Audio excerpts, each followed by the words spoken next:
या ठिकाणी आधार मध्यमंदिर निवासी विद्यालयाच्या वतीने निश्चितपणे एक उपक्रम त्यांनी चांगलं केलेलं असल्यामुळे आज त्यांना मी शुभेच्छा देतो. ही आज जनरली पाहता आपण वाढदिवस साजरा करतोय.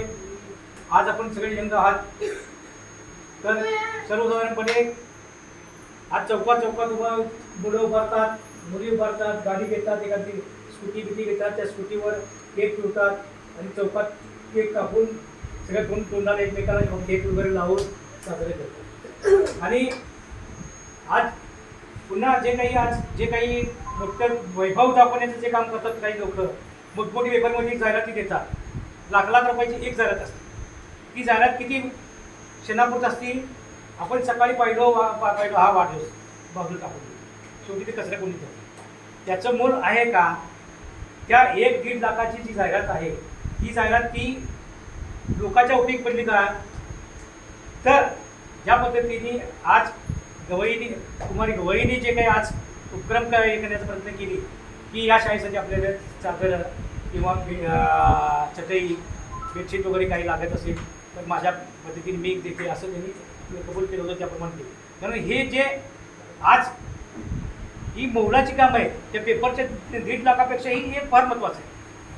कारण हे कुणासाठी उपयोगी पडणार नाही. ते पेपर तर उपयोगी पडणार नाही. ते फक्त लोक बघणार आणि ते 1 तासाने ती कुठं जाईल ते पेपर ते सांगता येत नाही. कोण भाजी तर बांधून देईल, कोण चपाती तर बांधून देईल, काहीतरी करेल किंवा काहीतरी करेल. हे त्याचं काय मोल काय झाली त्याची शून्य.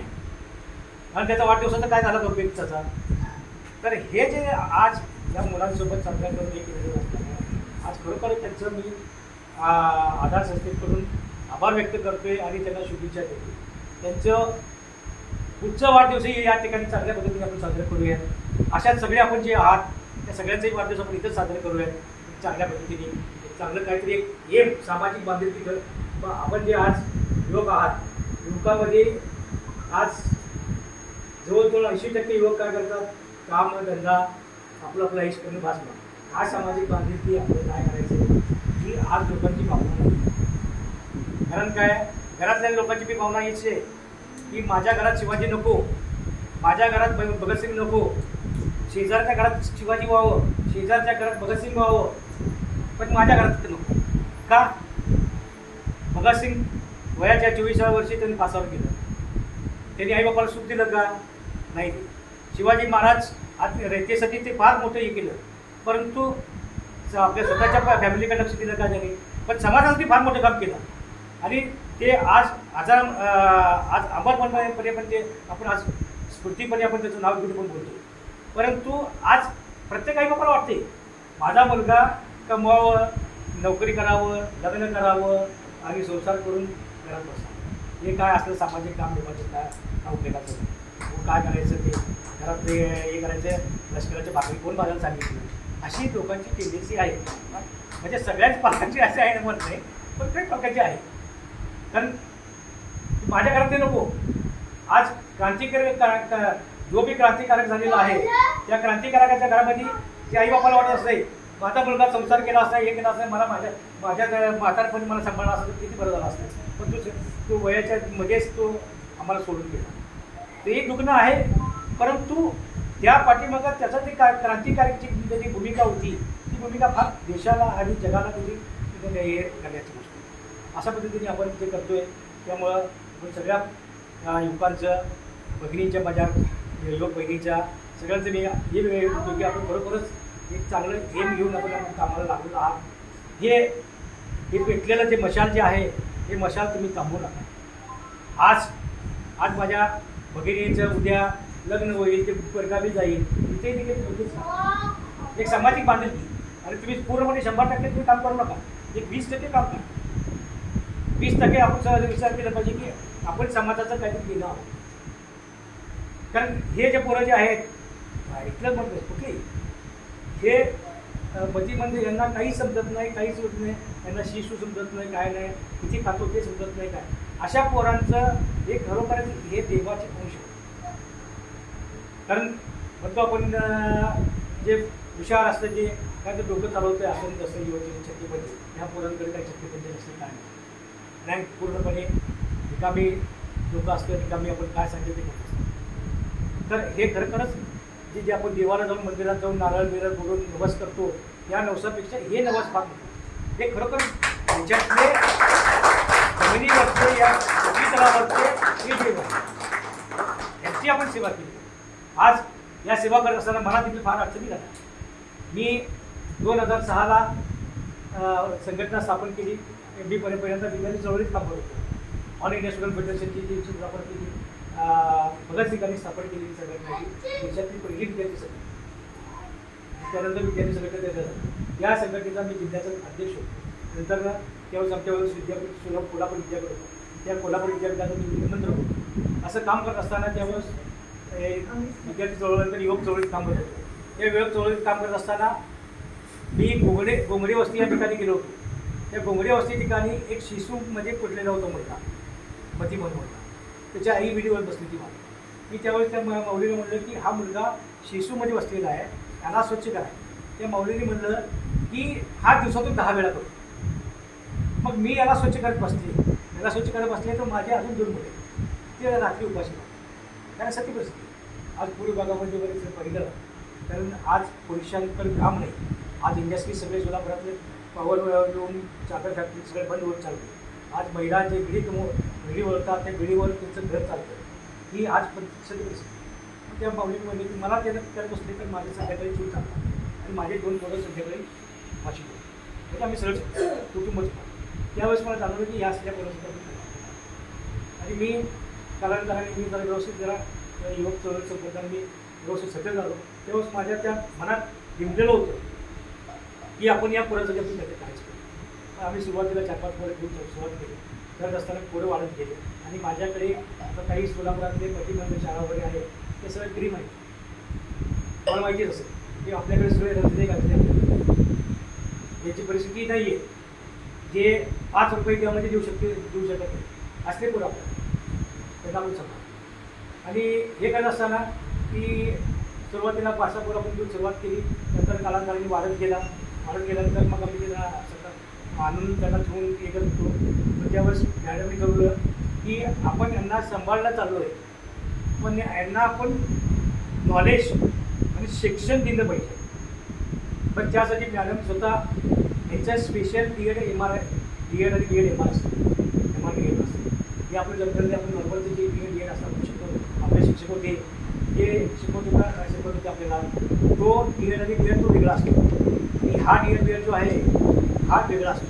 पूर्णपणे सायकोलॉजीवर असतं आणि या मुलांना कसं हँडल करायचं याच्यावर कसं काही करायचं आणि हे मुलं काय शिकून उद्या डॉक्टर होणार नाही परंतु समाजात वावरताना एक स्वावलंबन आणि कसं वावरायचं हे देखील त्यांना नॉलेज मिळालं तरी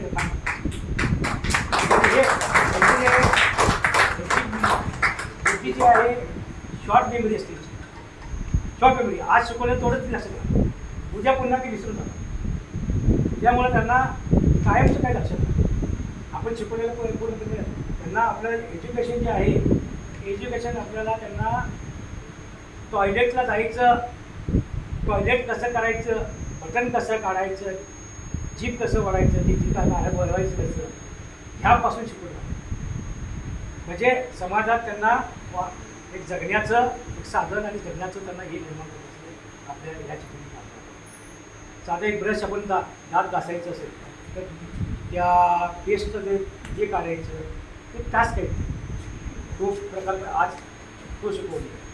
एक तासाने दुसरा जो आहे त्यातून ते पेस्ट काढणं पेस्ट काढून जर ब्रश लावून दातावर घासल्यानंतर मग ते परत चूळ भरणं ह्या देखील छोट्या छोट्या आपल्याला वाटतं हे काय शिकवतात पण ह्या त्यांनाही जमत नाही या शिकवलं जातं. असे फार अवघडे काम आहेत. तर यांना मग त्यावेळेस मी अनुभव आले की मला त्यांना याच्यासाठी मला शिक्षण द्यायचं. स्वतः ज्यावेळेस आपल्या जिल्ह्यात नव्हतं ते कॉलेज आणि ते जे नॉर्मल कॉलेज आपल्याकडे आहे परंतु जे स्पेशल कॉलेजेस नाही आहे ते स्वतः मॅडम सकाळी 7ला घ्यायचे कॉलेजला जायचे संध्याकाळी 10 वाजता तुम्ही म्हणजे पूर्णपणे कोर्स केला आणि त्या पूर्णपणे सगळी त्यांनी सगळी सहभागी होऊन त्याने त्या झुकून दिली नंतर ते कोर्स केलं तर त्यांनी मग कोणाला शिकवण्याचं हे केलं. आपल्याकडे नंतर मग जवळजवळ 100 पोरं आणि माझ्याकडे सगळे पण पैशाचं नाटक करतं. त्यावेळेस माझ्याकडे बोरामणीचा 10 एकर जमीन होती, ती मी जमीन घेतली. 42 लाख रुपये आले. ते 42 लाख रुपये विचारले मी बोरानं सगळं. कर्मचारी होते, कर्मचाऱ्यांना मानधन देत होतो आपण. मग नंतर मग तोही सगळा पैसा. आता पुढे काय, इनोवा गाडी होती, ती इनोवा गाडी होती. आणि सोलापूरमध्ये शांतीनगर जी आहे, शांतीनगरमध्ये 7,500 स्क्वेअर फूटचा रोड ती विकली. जवळजवळ घरात 30-35 सोनं होतं. ते सगळं विकून आज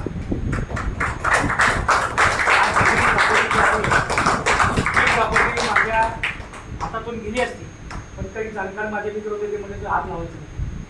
तुला मुलं आहे, मुली आहे, भविष्य आहे, त्यांना मुलीवर टाकायचं. त्यामुळे प्रॉपर्टी त्यांनी मला हे करून दिली. त्यातलं देखील हे 1 एकर जागा मी सरसीसाठी घेतली. ती सरसीसाठी याच ठिकाणी आम्ही बिल्डिंग उभा करून. आणि माझं धोरण असं आहे की या ठिकाणी हे जे 5 मुलगा जे आहे गतिमंद हा 5 वर्षांचा असतो. म्हणजे लहान असतं, मुलगा लहान असताना आई वडिलांना वाटत असते की आपला लहान मुलगा आहे, तो त्याला काही कळत नाही, तू म्हणजे लाडाच्या पेक्षात त्याला समजून घेतात की असं बघतं तसं वाटतं, काय वाटत नाही त्याला.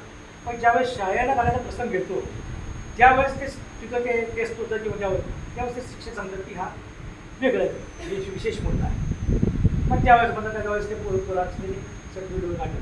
पण तो 5 वर्षापासून समजल्यानंतर आपण त्या 5 वर्षात त्याला आणलं तर 30-35 वर्षापर्यंत सध्या सांभाळतो. आता सध्या आपल्याला सांभाळत नाही. आपण आपल्याकडे तिथं पहिला तर भरपूर जागा होती. ती कोरोनाच्या पिरियडमध्ये आपल्याला अडचण झाली.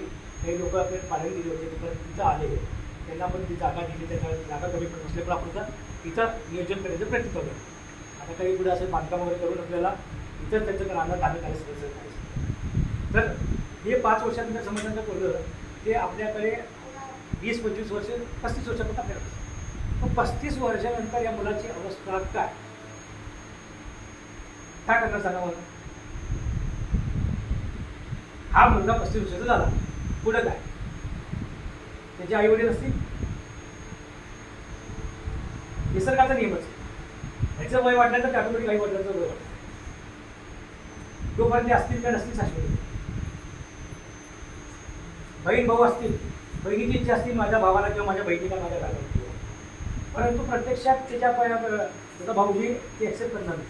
हे काय तुला सांभाळून मी अजून काय आणलं नाही. ही परिस्थिती आहे, ही दाखवून चालत नाही सर. ती परिस्थिती भाऊ असेल, भावाची इच्छा असते बघा भावाला माझ्या घरात आणून घ्यावं, हे करावं, परंतु बहिणी ॲक्सेप्ट करते. कारण ह्या सगळेच मी म्हणतो काय, सगळेच 80-100% सामाजिक याच्यात असतात. 20% काही असतात, 20% काही ॲक्सेप्ट करू शकतात. पण 80% जवळजवळ हे नाही का कशा लोकांना ताप मला. आणि याचं कसं आहे की ह्या मुलांचं बौद्धिक वाढ कमी असते पण शारीरिक वाढ असते. लैंगिक प्रॉब्लेम्स वगैरे सुद्धा जाणवतं. मग काय तिथे रस्त्यात काय केलं नाही, हे करणं ते लज्जास्पद असते. मग त्या फॅमिलीला वाटतं की हे काय उभा डोक्यात टाकून म्हणून आम्ही म्हणतात असं होत असतं. मग त्यामुळं ते नकोच म्हणतात. असल्या पोरांना आपण कायमचं ह्याचं जीवन संपेपर्यंत आपण या ठिकाणी त्यांचं सोय करणार आहोत.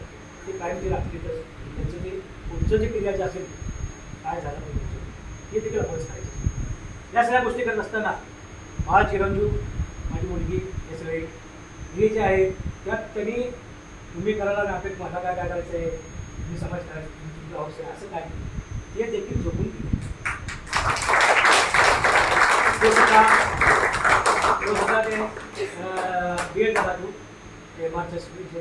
आता तू कालच त्याचा MSWचा निकाल लागला, फर्स्ट क्लास डिस्ट्रिक्टचा पास झाला तो आणि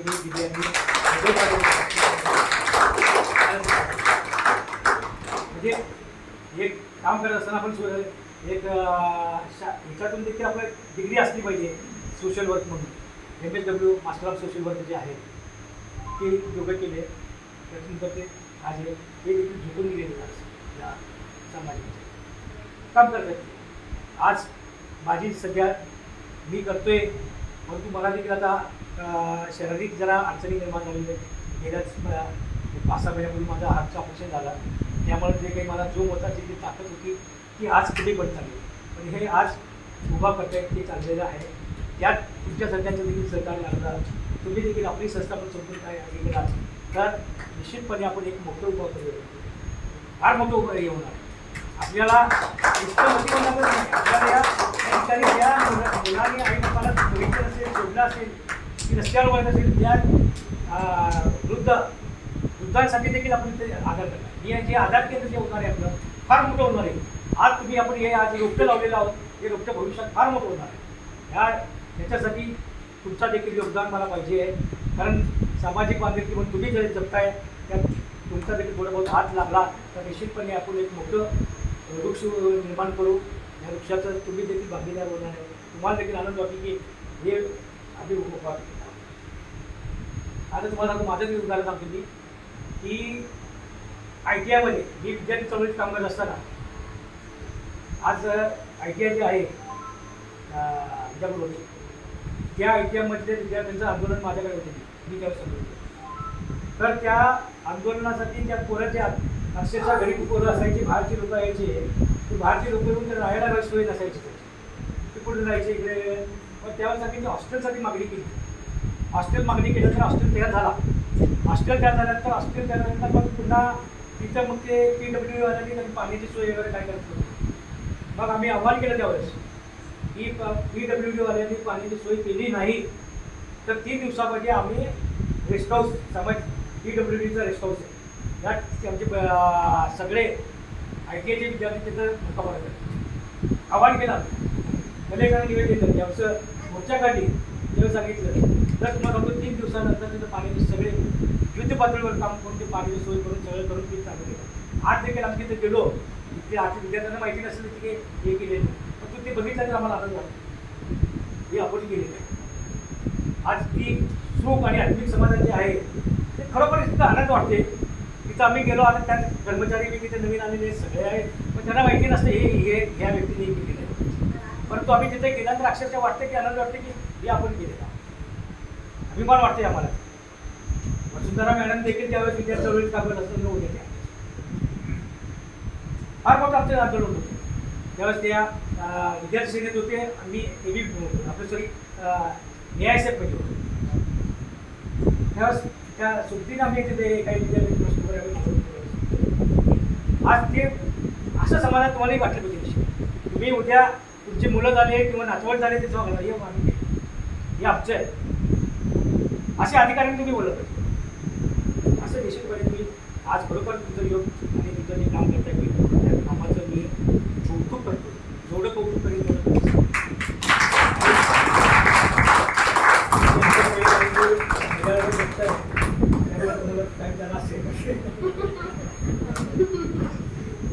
जास्त काय बोलत नाही. आपण काहीच वाढदिवस या ठिकाणी साजरे केले.